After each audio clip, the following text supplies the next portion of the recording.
With the Asalamiri. I've heard rumors, but do they really generate an area where the Force cannot exist? Naden leaned a little closer. I feel you in the Force, my new friend. Quite strongly. In the past I felt others with the same presence as you, another lifetime ago, before the madness. Yes, if I recall correctly, they do have Bafor trees in the gardens of the Jedi Temple, don't they? Kenobi straightened up a bit, hand moving to the side of his belt. Don't worry, friend, said the Ethorian, looking around the dark streets. I am as much a refugee as you are. I pose no threat to you, and have no interests in revealing your presence here, I promise. Would you like to see them, and judge for yourself about the Asalamiri? After a brief moment of silence as Naden's words sunk in fully. Absolutely, came Kenobi's response. The arborist motioned for the Jedi outcast to join him in the speeder. We don't receive many visitors, the trees and I, in fact, you are the first. Kenobi's face broke into a smile as he climbed into the passenger compartment and Naden pulled away into the darkness heading for his home. You said you were a refugee also. What happened to you to make you seek refuge here? The speeder glided along as Naden relayed the details of his life as a high priest and highly esteemed arborist, and his banishment as they disappeared into the night heading toward his small dwelling nestled in the foothills on the outskirts of Mos Eisley. It burned cold now, like fire ice in his veins, racing through him. Pulsing with his heartbeat, warming, and chilling him at the same time. There could be no doubt that his old master was near, and had been concealed on board the Millennium Falcon, when she was dragged on board. Vader remained silent as Tarkin's meeting closed and his top consultants left the room. He watched as the last one, senior Imperial commander in charge of operations. Admiral Motti stepped silently into the corridor outside. He was an arrogant peddler of the technological might and ultimate battle superiority that this new Death Star would bring to the Empire. Vader detested him. I should have strangled him when I had the opportunity, escaped his lips and was faithfully reproduced by the synthetic voice enhancers in his helmet. Tarkin swiveled his chair slightly, staring coldly as the door to the corridor slid shut. He's one of my top men for a reason, the vein in his forehead protruding as he spoke. He understands the necessary show of power it will take to keep the local systems. He is an imbecile, Vader interrupted. A child in an adult's arena, but we have more important matters that have surfaced. Tarkin stood, his brow furrowing. What matters? Vader paused momentarily. I reviewed the helmet recording from the trooper on Tatooine. I saw a disturbing image on it, one which I have been replaying over and over, seeking clarity and not reaching any. With the capture of the Millennium Falcon, I have come to discover that my first impressions from the images are true. My former master is alive, and, he is here, Obi-Wan Kenobi. What makes you think so? Scoffed Tarkin, standing up from his chair. Vader responded matter-of-factly to him, a tremor in the Force. The last time I felt it, was in the presence of my old master. Images of the violent eruptions on Mustafar and the searing pain of the lightsaber wounds dissolved as Tarkin replied. Surely he must be dead by now. Vader turned to him. Don't underestimate the Force, the Jedi are extinct, their fire has gone out of the universe. You, my friend, are all that's left of their religion. As he finished his sentence, the comm on the table sounded.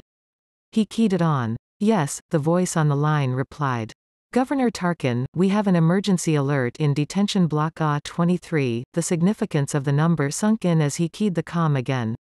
The princess. Put all sections on the alert. Vader took a step closer. Obi-Wan is here. The Force is with him. Tarkin glared at his dark friend. If you rewrite, he must not be allowed to escape. Vader knew better what lay ahead, the inescapable destiny that had been set in motion when Obi-Wan had foolishly left him for dead. Escape is not his plan. I must face him, alone. Several annoyed dewbacks shifted around, fighting for space in the small, pungent pen adjacent to the entrance to the cantina as Boschik paced back and forth, carefully watching where he stepped.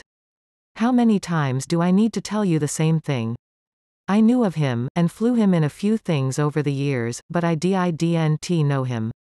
I didn't drink with him, we never played cards together, he was a job, nothing more.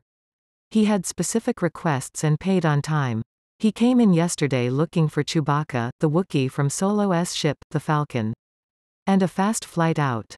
I cool DNT help him out with the flight. I have a job that was already loading up and takes me outta here tomorrow. I had seen Chewie in the back with Solo just before the old guy came in, so I motioned for him to join us at the bar. I moved down to let them have room to talk, and I finished my drink. I didn't hear any part of their conversation while they were at the bar, it was too noisy. Then, the kid that was with him must have upset old Doc Evazan and his Aqualish friend. They were about to extend the number of death sentences on their heads from 12 to 13 when Kenobi pulls out a lightsaber and slices Evazan in two and peels off the Aqualish's arm. Who uses those things anymore? I moved around to the other side of the scene to get a better look. Doc had eluded many a bounty hunter, and old Ben had dispatched him without breaking a sweat. After he switched off the lightsaber and helped the boy up off the floor, he introduced the kid to Chewie, and they walked past me on their way to see Solo. Now, my Wookiee's not that good, I cool DNT make out what Chewie's part was, but as they walked by I heard Kenobi say he is still alive, but that is all I can say, my friend. And that's all I know about yesterday. I swear, you said you shipped in various things over the years, said Tupolev, what types of things? Falker and ETZ turned their gaze to the pilot as he rocked his head back, staring up into the sky in thought. Falker pushed one of the dewbacks away, as it had wandered a little too close. I am thinking, it's been a long time, guys, and it was only an order or two. If I remember correctly, on one of the orders he said he wanted some security sentries because he lived alone, yeah. Now I remember, the order was for 6 or 7 seeker remotes with shock and stun settings only, no kill. I was only able to find ones with all 3, but he said he could disable the kill function himself. I think there was an order for cable and cable fastening hardware. Some tools, other miscellaneous things, nothing real exotic or questionable. He had been seen with Momo Naden, the Ethorian from the bar, over the years. Do you know anything about him? Asked ETZ. He thought a second. Naden, I've had a few jobs for him too over the years, as well as some of the parts suppliers in Mos Eisley and Mos Espa. Jabba, the Biomar monks, anybody willing to pay. The hammerhead paid me to ship in trees, flowers and herbs. He really likes his plants, and a few small animals over the years too. I know he's into plants, but why he would want plants in a place like this is beyond me, too much work. Go somewhere green and lush and live there, much easier, Falker spoke up.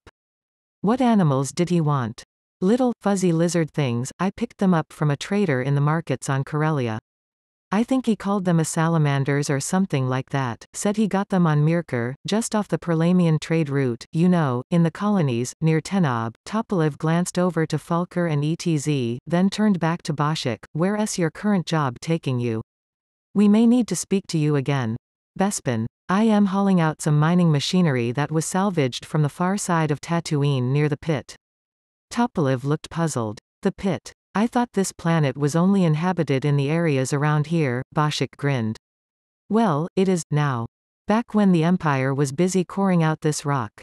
There was a huge facility on the far side that did the mining and shipping of the ore offworld, so as not to disrupt the locals.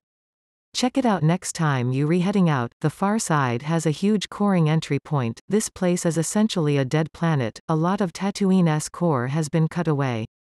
Don't worry. I'll be back after I make the delivery. This is just the first of several runs I am making. One of the Bespin mining operations is having all kinds of supply problems and labor issues. Any automation I can supply, they willing to pay quite well for. I'll be back, gentlemen. I have nothing to hide, this time he laughed. ETZ looked over to Tupolev and he nodded. Okay, you free to go. If we need you, we'll find you. The detainee slipped out of the gate and headed back into the bar as Tupolev leaned over to Falker. What do you think Kenobi meant by he's still alive? Who? One of the dewbacks groaned. Let us attach a homing beacon to his ship, just to be sure we know where he is.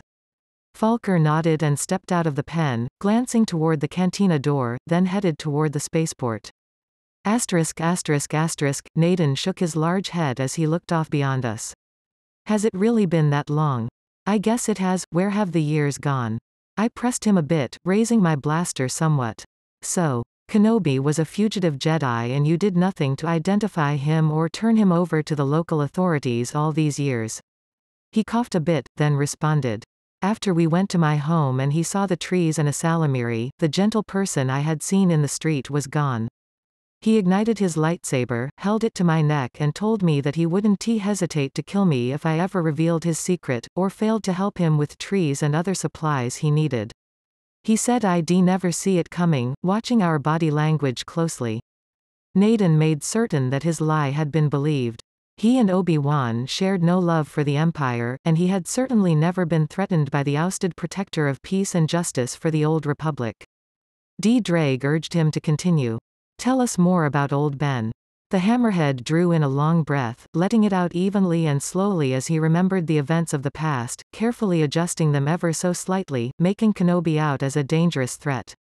I took him to my home and when we stepped inside he was amazed at the work I had been able to accomplish in such a barren place as this. Incredible, said Obi-Wan, you must have several dozen trees growing in here.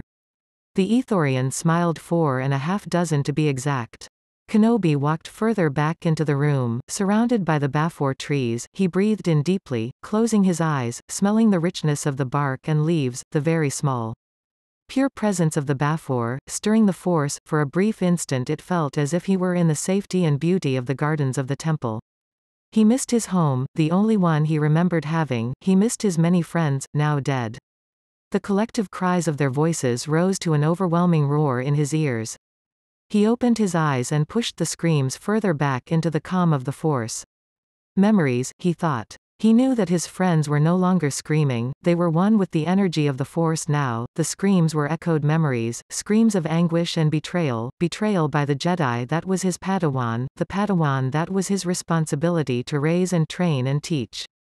He had failed so miserably with Anakin, and now the galaxy had been made to bear the burden of his failure.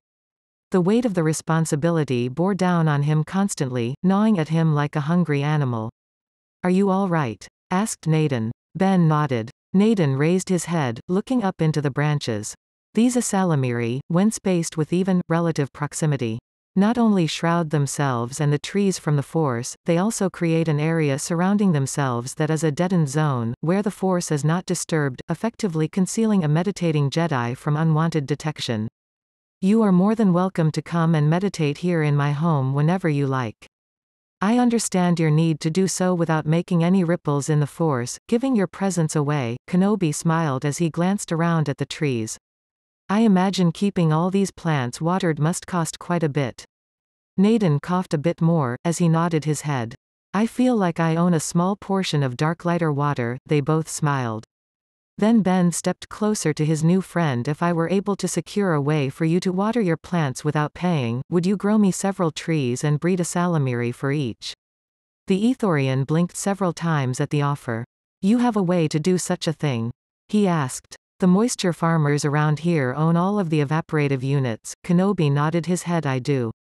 When I first arrived here, I was given 2 broken down evaporators by an acquaintance who owns a local farm.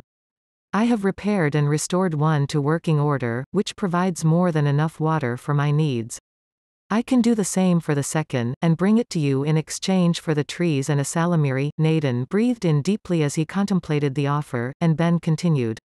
I have a need for an area in which the Force can be used, without its use being felt or perceived in the slightest outside the perimeter of the trees. That is of the utmost importance. How many trees and a salamiri would afford me a space the size of, say, twice the space of Chalman S? The high priest from Ethoria calculated the space in his head. A dozen should work nicely, he said smiling. I'll get to work on them right away. Kenobi smiled and twisted a bit of his beard alongside his chin as he began making mental notes for supplies he would need. He only had a short amount of time before the training must begin. That had been the problem with Anakin from the beginning, his age, and too many attachments. He was determined to not repeat his mistakes with Luke. There was far too much at stake. Chapter 13 Thoughts from a Moisture Farmer's Wife. Vader closed the file from the inspection team. Tyrell and a small band from Zeta Squad had been destroyed. The sole survivor from the unit. -1023 takas. Davin Felth was still on planet with the newly formed Moisture Farm Patrol. The missing plans had been carried overland by maintenance and protocol droids who had somehow managed to deliver them to Obi-Wan, who had escaped Tatooine with them along with a young moisture farmer named Luke. Luke. That was the name he had heard his Padme utter in his vision as he had seen Obi-Wan holding an infant. What did it all mean? His child had died with Padme. Who was this Luke? It was all very unclear. What was clear to him now was why the traitorous princess from Alderaan had traveled to Tatooine, to seek the help of the hidden Jedi Knight and former general of the Republic Army. When the Devastator followed her ship through hyperspace from Toprawa, and her scheme for a personal visit and appeal to Obi-Wan for help fell apart, she entrusted the future of the rebellion with 2 service droids. She was desperate to reach him and coax him from seclusion and into service once again. Her desperation must have been vividly conveyed to him by the droids for him to leave the safety of the hiding place that had protected him all these years. He must have sensed the urgent need to deliver the plans to someone in the rebellion who could use them. But, if there was such a dire and urgent need to get off-world with the plans, why would Obi-Wan have bothered to bring along a young farmhand? Anakin had seen his master's dislike for pathetic life forms many times on their missions together. His master was near, of that he was certain. All these years thinking he had been robbed of dispatching Obi-Wan, and now, that act he had dreamed of so many times was now close at hand. The silence of his open meditation chamber was interrupted by sporadic reports on the communication channel he had left open. He had been scanning helmet communications for any indication that the passengers of the Millennium Falcon had been located. He wished members of the 501st were still on board the station, but with its completion, they had been reassigned.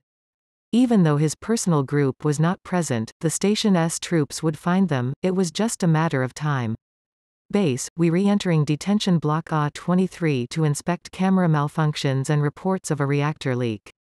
Copy that. The information was followed by a short burst of static from the helmet of the reporting trooper, then silence as the Dark Lord pondered Obi-Wan's involvement, and the pathetic life form he had dragged along.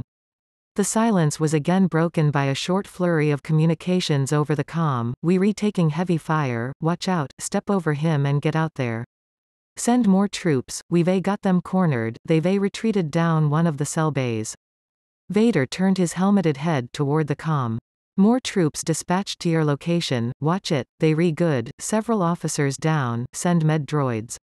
Wait, the firing's stopped, lot of smoke in here, switch to infrared and thermal imaging, advance, check all the cells. The princess is open and she's gone. Wait, what they blew a hole in the hatch covering, phew, what a smell, it's the garbage chute to the economy level, the trash compactors. Vader keyed in the location on a small console, bringing up the spot on a schematic of the station. He noted the location of Leia's cell and accessed the grid for the economy unit assigned to that bay. The screen flickered and then returned a number. 326-3827. He opened the scheduling screen for the trash compactor and keyed on the comm. Good work. I have them from here. The trooper replied, a bit startled to hear Vader in his headset. Yes, sir. Recall troops dispatched to the economy level. Vader initiated the compact sequence for the unit, a step usually reserved for dumping garbage before high-speed travel on the station, or a hyperspace jump on a destroyer. The screen flashed an indicator note compacting. He would soon be done with Obi-Wan, the boy and the crew of the Millennium Falcon, and the plans would once again be under Imperial control. Vader stood and exited his chamber, walking across his private room and disappearing into the corridor outside, his cape billowing behind him. Asterisk. Secure this area until the alert is cancelled.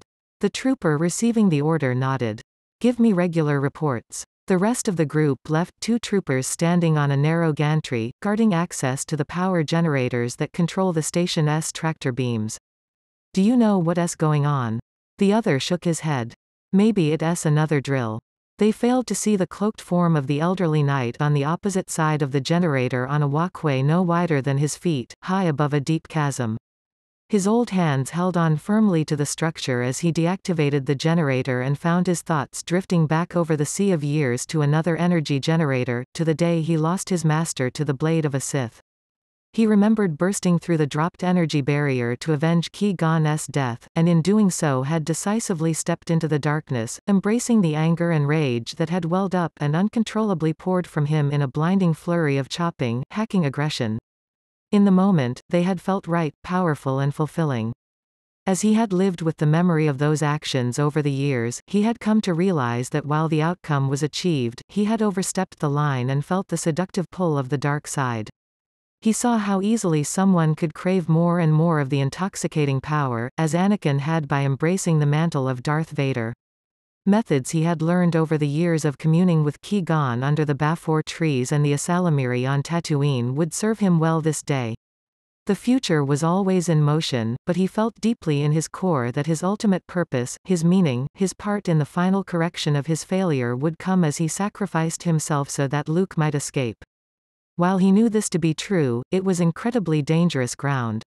He had lived and felt everything Luke would feel, seeing his master taken from him. A calm came over him as he watched the power level indicator slide steadily toward empty. He trusted that his own control of the Force would allow him a brief moment to reach and calm Luke enough to allow for his escape. If he could not pass this final Jedi trial, all would be lost. Luke could very easily wallow in the hate he would most definitely feel for Vader. The memory of a larger-than-life Jedi father he loved simply for being his father had already been lost to the Dark Lord. Losing the only remaining tie he had to information about that man might be more than he could stand. I cannot lose him the way I lost Anakin, he thought, I will not. He drew in a breath, continuing to feel the presence of his former Padawan, and worked his way around the rest of the narrow footpath to make his exit, stopping to eye the troopers. Motioning with his hand, he called on the Force to create a distracting sound in the corridor beyond them, toward which they turned to investigate. What was that? Asked one of the troops. Kenobi slipped from his cover and out of sight completely unnoticed as they looked the other way. It's nothing, said the other trooper guard, outgassing, don't worry about it, asterisk. An Imperial aide was walking toward him as Vader neared the compactor cluster on the economy level. They've escaped, me lord. Only their concealing armor was left behind. Vader erupted, the Force shock waves flinging the officer against the wall. He fell to the ground grabbing at his throat, gasping for air as the Dark Lord whirled away heading for the turbolifts. He had to make his way to the bay that held the smuggling ship before they did. His old master would not elude him again. His mind raced as he entered the lift, they trying to get the princess and the plans out of here. The lift pod he was riding in was whisked away toward the docking bay level. When it stopped, he stepped out into the empty hallway. He turned and briskly walked until he could see the Millennium Falcon, through the open blast doors ahead. His troops were still guarding the ship, he had made it in time, but Obi-Wan was very near, the sensation was growing stronger and stronger. He removed his lightsaber from his belt clip and ignited it with a snap hiss. The hallway was deserted and he stood alone silently waiting, accompanied only by the hum of the energy blade held still in his grip, and the repetitive mechanical breathing that was the legacy of his last encounter with his old master. It was almost time. Asterisk asterisk asterisk. The last of the large stone pieces was moved aside, and Rogue was finally able to slip through into the dark corridor beyond. That's it. It's open from here on.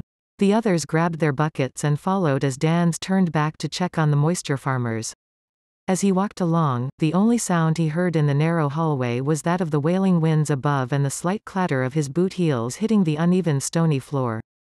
Darklighter and the gathering of kids were sitting on the stone floor, waiting silently for the winds and the destructive flying sand to pass. Huff glanced over at Dans as the trooper stuck his head around the corner, then looked toward the ceiling of the alcove nodding. It's starting to die down a bit now, we won't be here much longer.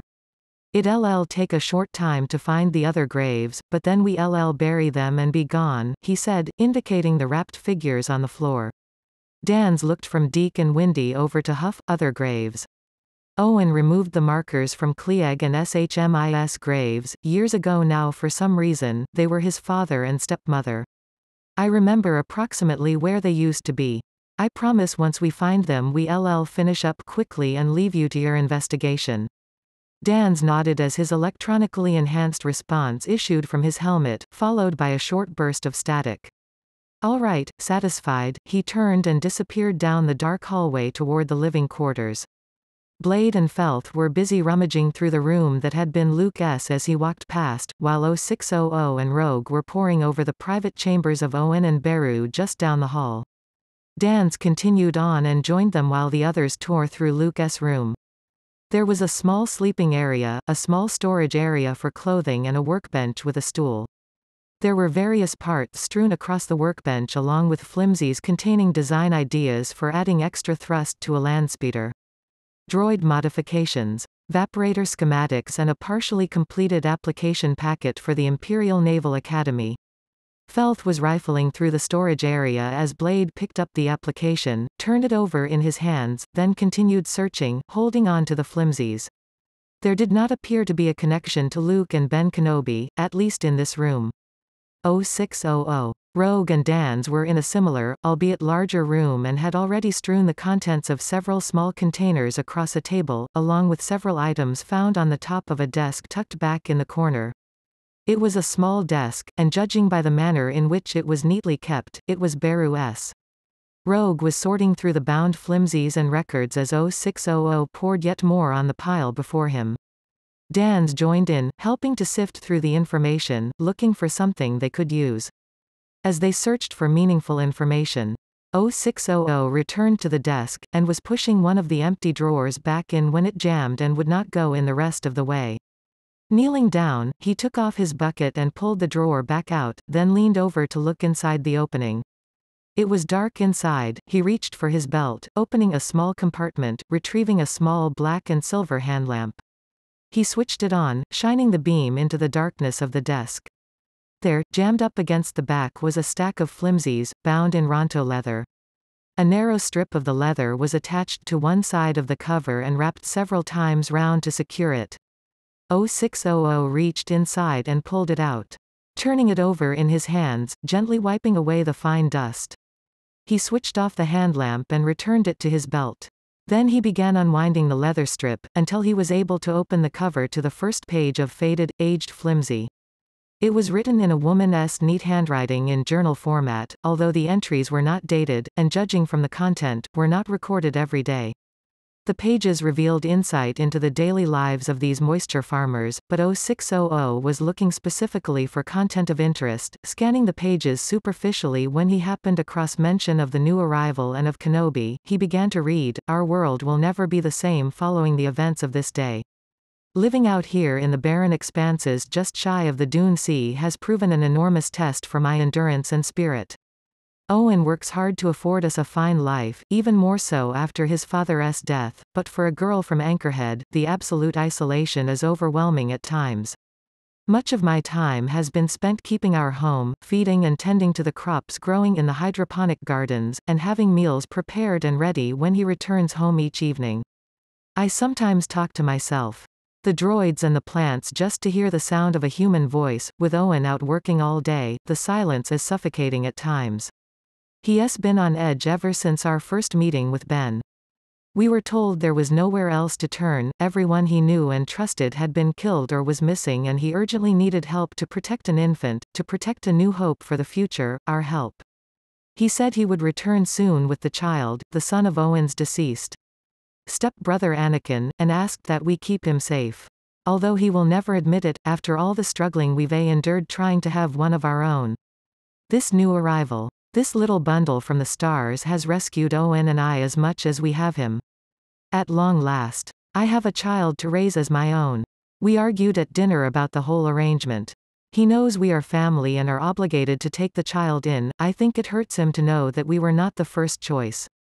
He also knows Kenobi will want to train the boy, teach him all the mystical ways of the Jedi the way he did Anakin. He left our conversation quite distraught.